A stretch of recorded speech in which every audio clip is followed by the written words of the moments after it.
Hey everyone, it's been another 3 months, so let's check out everything I've picked up over the course of the summer months.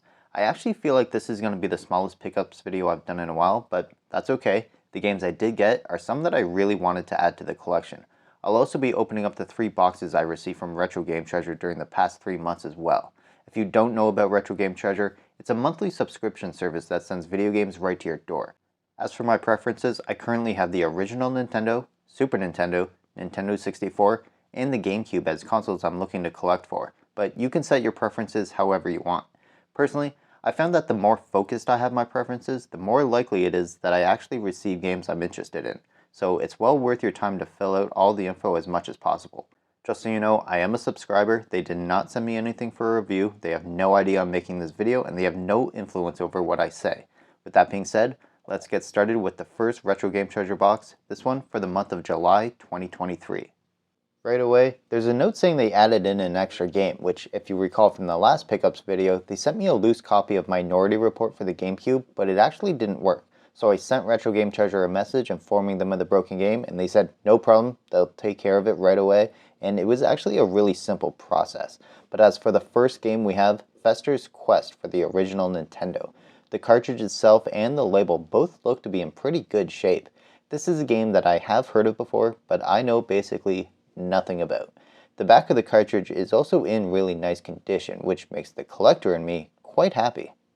Next up, we have a GameCube game, which is basically the exact size of the box and always a pain to try and take out. But once we do, we notice it's 007 Everything or Nothing. The front of the case looks to be in pretty good shape, while the back is mostly nice, but it does have some small holes ripped in the plastic, but overall, the case is in decent shape. This is also a complete copy as it does have the manual included, which I really appreciate, and the disc itself looks to be in near perfect shape from what I can tell. GameCube games are always a nice thing to get, as that's a system that its values are currently trending slightly upwards, even for really common games, so it's always nice to add GameCube games to the collection. Next up, for the Nintendo 64, we have Armorines Project Swarm, which is a game I have never heard of before, which is actually kind of surprising considering there isn't a ton of Nintendo 64 games. So getting one I've never heard of seemed pretty unlikely, but it makes for a nice surprise. The cartridge and front label look good, but has some slight wear and tear, while the back label has the initials JT scratched into it. Kind of a shame in my mind, but at least it's not on the front. And to end the box, we have NBA Jam Tournament Edition. The front of the cartridge and label look pretty good, while the top of the label is where it shows a little bit of wear and tear, along with some dirt that can probably be cleaned off rather easily. The back is also in decent shape, but eagle-eyed viewers who've been watching for a while might remember that over a year ago they actually sent me NBA Jam on the Super Nintendo, but technically, Tournament Edition is a different version, so it's not considered a double. And there we have it for the first box, but let's take a quick moment, open up the cartridges, check out the boards, and make sure the games work. Retro Game Treasure has a good track record with me when it comes to sending real games, but for anyone new here, it's actually not 100%, so it has become a force of habit for me to always double check games whenever possible. So, to start, I opened up Fester's Quest and everything looked good to me. When I do this, I'm checking for anything super obvious, like a lack of Nintendo copyright, wrong fonts, or the glob top that is used in most fake games. While things like the glob top isn't 100% accurate, as there are some legitimate games that use it, it was extremely uncommon to the point where seeing it is generally a good indicator. As for the testing of the games, the original Nintendo and Super Nintendo games were tested using a Retron 5, while the N64 and GameCube games were tested using original hardware. I also checked pricecharting.com for the current values of the games, and every value you're going to see in this video was checked on October 3rd, 2023. Currently, a loose copy of Fester's Quest goes for $7.86 American or $10.53 Canadian. Testing this game, I absolutely did not get very far, as it seemed to be a little unforgiving, but it worked perfectly fine. Next up, we have 007 Everything or Nothing, and since there's no cartridge to open it up, I went straight into testing and it worked first try. Currently, a complete copy of the game goes for $13.38 American or $18.34 Canadian. The game plays decently well with some okay cover mechanics, shooting, visual cutscenes, and everything you would expect from a third-person shooter from the era, but nothing that really wowed me right away. After that, we had the board for Armorines Project Swarm, and once again, everything looked good at a quick glance. As for the gameplay, it was a definite struggle to start. I scrolled through every control scheme possible and never really found one that I was comfortable with, but technically the game played fine. There was also some incredibly dark areas in the game where I legitimately couldn't see anything. It's probably not a game I'm going to spend a ton of time with. As for its current value, a loose copy goes for $8.45 American or $11.58 Canadian. And finally, for the Super Nintendo, the board for NBA Jam Tournament Edition looked good to me. As for the gameplay, I think it played quite well and honestly still holds up pretty decently well to this day. As for the game's value, a loose copy currently goes for $13.06 American or $17.90 Canadian. Overall, the first box was decent, but nothing that I was specifically looking for, so hopefully we can find something extra good as we move on to the second box for the video. We have the box for August 2023, starting with an original Nintendo game. We have The Adventures of Bayou Billy. This is another Nintendo game that I have heard of, but I know absolutely nothing about. As for the cartridge itself, it does look a little extra dirty, especially on the ridges on the left, but the label and everything looks pretty good otherwise. It just looks like it could use a decent cleaning is all. Next up, we have Spider-Man and the X-Men in Arcade's Revenge. This is something that is actually really cool to me, as like a lot of people these days, I'm a Marvel fan, and some of these older games are things that I really want to check out. The cartridge and label look to be in pretty good shape. A little dirty, but not as bad as Bayou Billy. I'm not sure what type of gameplay it's going to be. I'm hoping it's going to be a side-scrolling beat-em-up like the old arcade game, but I guess we'll find out together shortly. Third in the box, we have WWF Attitude for the Nintendo 64. The front of this cartridge looks to be in pretty good shape, while the back label is just completely destroyed, which absolutely sucks. In my preferences, I have it set that condition is key for me, and I appreciate it when they follow that. Most of the time they're good at it, but every so often they send me something that really doesn't follow that preference. And finally, to end the box, we have a complete copy of Top Gun Combat Zones for the Nintendo GameCube. This is actually a pretty good GameCube case, as there's no holes in the plastic anywhere, and it's also a complete copy as the manual is included. The disc itself is also in great condition, so while they ignored the condition preference for WWF Attitude, they definitely followed it for Top Gun Combat Zones. I just wish there was a little bit more consistency from Retro Game Treasure. I assume this is going to be a flight combat game, which is a genre of game that I don't play a lot, but I actually tend to enjoy whenever I do. And that does it for the box for August 2023. So, now, let's take apart the cartridges, test the games, and check out their current values. First up, The Adventures of Bayou Billy, which doesn't look like it has any issues with the board, and it worked great. The gameplay itself, though, not really my favorite style of game, and it seems like the type of game that might be a little bit unrelenting as it goes on. But I didn't really get that far in while testing, as I wasn't really enjoying it that much.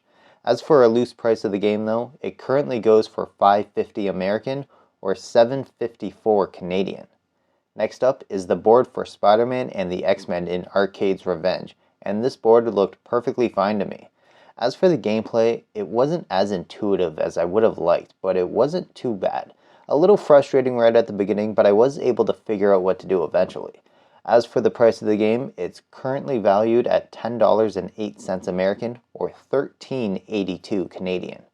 Next, the loose copy of WWF Attitude, and once again, the board looks legit to me. I'm really not expecting any of these to be fake, but I just always want to double check. Testing the game, it worked right away and I had no issues with it working. I was actually really bad at the game though, as it's not a control scheme for wrestling games that I'm used to, as I never really played this growing up, but it's definitely something I'm happy to have. As for its current value, it goes for $8.15 American or $11.17 Canadian. And finally, to end the box, testing out Top Gun Combat Zones. It was actually a better feeling game than I expected. For some reason, turning it on, I just had very low expectations for it and it felt pretty good to play. The tutorial was a little long, but the feel of flying around and shooting was actually really decent. As for the current value, a complete copy of the game goes for $6.69 American or $9.17 Canadian. This second box was pretty good in my mind, as I got a wrestling game and a Marvel game, so hopefully we can keep this momentum going as we head into the third box for the video. We have the Retro Game Treasure box for the month of September 2023. Starting off the box is an N64 game, and it's WWF WrestleMania 2000. More wrestling games? Keep them coming. This is great in my mind. The cartridge does show some dirt on the cartridge itself, while the front label looks to be really nice, but I can't say the same for the back label. In fact, it's basically ripped the exact same way that WWF Attitude was ripped from the previous box, which is kind of a weird coincidence. Next up is a loose copy of Gauntlet for the original Nintendo, and this cartridge and label look to be in really nice condition.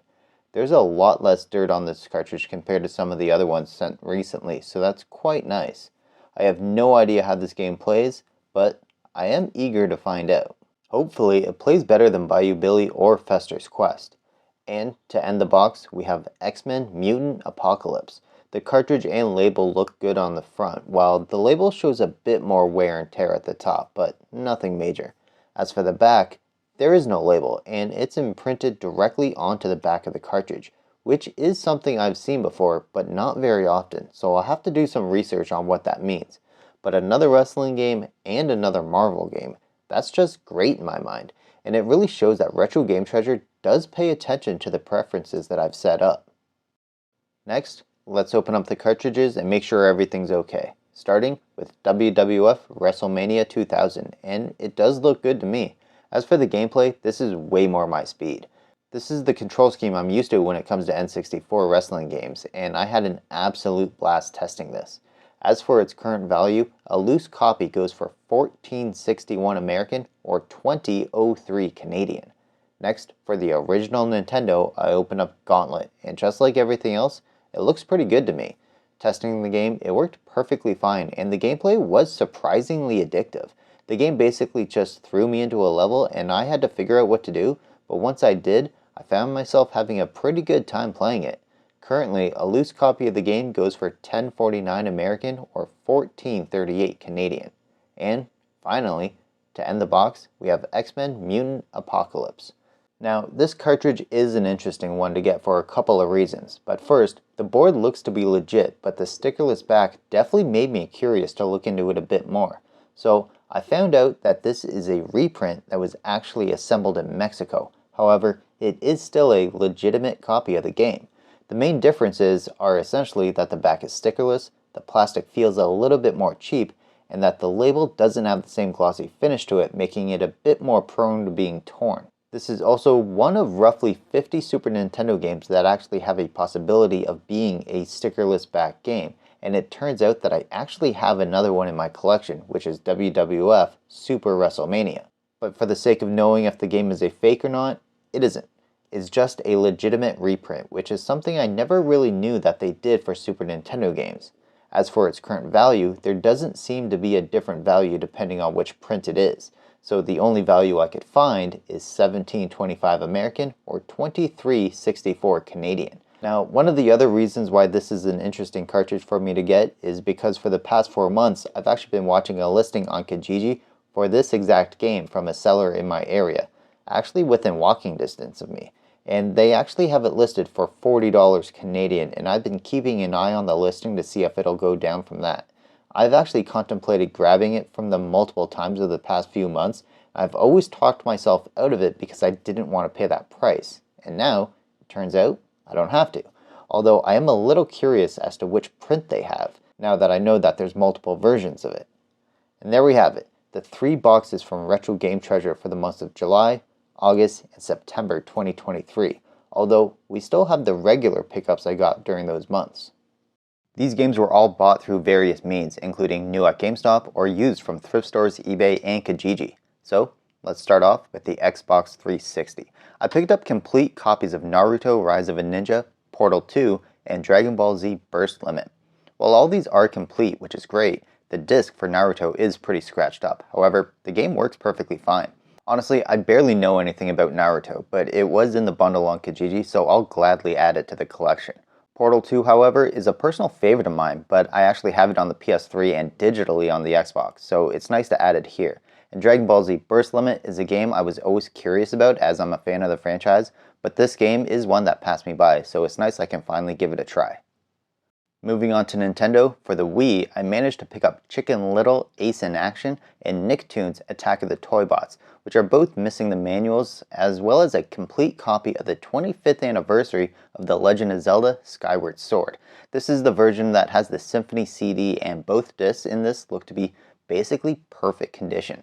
Both the Chicken Little and Nicktoons games were part of a larger Kijiji bundle, while Skyward Sword was actually found on eBay. Sticking with the Nintendo Wii, I picked up TMNT, Rayman Raving Rabbids, and Mario Super Sluggers, and all are complete with manuals. I was actually really looking forward to Mario Super Sluggers, as it's one of the only Mario sports games that I've actually never played before. The issue is, it doesn't work. It loads and it does the main title screen and everything, but from the selection screen, no matter what I pick, the game always freezes. The disc is scratched, but I figured it would work fine as I have many other games that are actually in much worse condition. But I guess this one is just scratched in a very specific way or something, which is a giant shame. The Nintendo Wii is actually the console I grabbed the most amount of games for, as I also picked up complete copies of Ice Age 2 The Meltdown and Hot Wheels Track Attack, as well as a complete copy of Pikmin 3 for the Wii U. I actually played and beat Pikmin 3 Deluxe on the Switch with my partner about a month or two ago, and we had a great time. So it was only fitting that I found a complete copy for the Wii U. It's an incredibly clean copy, which I'm really happy about, but I don't know if I'm going to play this too much right away since I beat it so recently. Moving to the PS2, I picked up a complete copy of The Simpsons Hit and Run, and it's the greatest hits version of the game. The Simpsons is probably my favorite TV show, and this is a game that's been eluding me for a long time, so I'm really happy to finally add it to the collection. My birthday was actually in September, so my partner got me a couple games, starting with Marvel's Guardians of the Galaxy for the Xbox Series X. I'm actually a few hours into this so far, and I'm having an absolute blast with it. I remember hearing people say it was really good when it released, but honestly I was pretty skeptical, and it turns out they were right. The game's great. The other game she got me is Final Fantasy XVI, and this is a game that I played the demo for and really enjoyed it, and I had every intention of buying it day one, but I just had no time and it passed me by. So I'm really happy she picked it up for me, and I'll start playing it as soon as I'm done with Guardians of the Galaxy. But for now, Final Fantasy XVI is still sealed. I also picked up Disney Illusion Island for the Nintendo Switch, as this is something I heard good things about, and it's actually not too difficult. So it's a good relaxing co-op game, which is always a nice thing to add to the collection. And I decided to order a copy of Celeste on the Nintendo Switch from Fangamer, even though I've already beaten this digitally on the Switch and digitally on the Xbox, but it's one of my favorite games, so I'll probably just keep this sealed. I basically picked this up solely because I wanted it in my collection. And to end my pickups for the months of July, August, and September, I grabbed a loose copy of Prince of Persia: The Forgotten Sands for the Nintendo DS, as well as a small art book for Call of Duty Modern Warfare 2. I'm always interested in things like this, as I love to see concept art, as well as other background things about video games. I'm always interested in seeing original ideas and how they changed over time to give us the final product. In terms of the quantity of games I picked up this summer, it feels pretty light compared to other times. However, I managed to grab a lot of games that I was specifically looking for with Celeste, Hit and Run, and Skyward Sword, so I'm really happy with the quality of games that I picked up. And there we have it, the 3 months of Retro Game Treasure and the gaming pickups I made during the summer months of 2023. If you enjoyed the video, be sure to hit the thumbs up, it really helps out a ton. And be sure to subscribe for more video game related content if you haven't already. If you want to see what I picked up earlier in the year, then be sure to check out this video right here.